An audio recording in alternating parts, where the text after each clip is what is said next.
Hey guys, I just want to show you how I disinfect laundry without bleach. I shop at secondhand stores a lot. Nothing wrong with that whatsoever.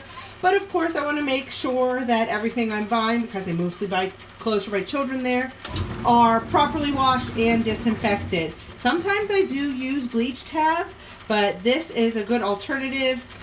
If you're out of bleach or you just don't want to use bleach, this is how you disinfect without bleach. As you can see, I have distilled white vinegar here.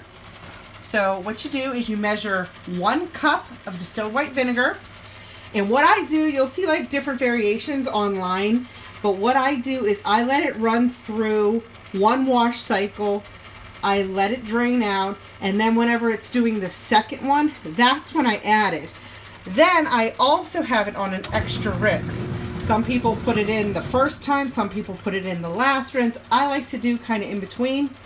That's just like my personal preference. So as soon as this is done with the first one, it will empty it out, and I'm going to put it in. Okay, well you can see that the first cycle is done.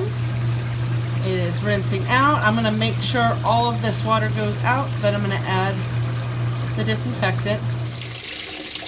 Alright, I just got done with the first cycle. This is the second cycle.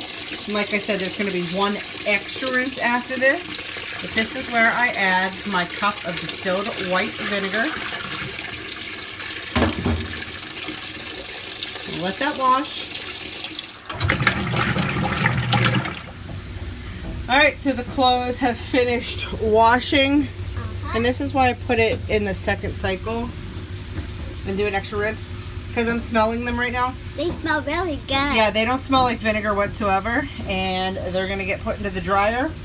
And they'll be all on nice the Sanitize cycle. And they'll be all nice and dry. And that's what I do. Thanks for watching. Please share this video. This video is for parents. Again, thanks for watching.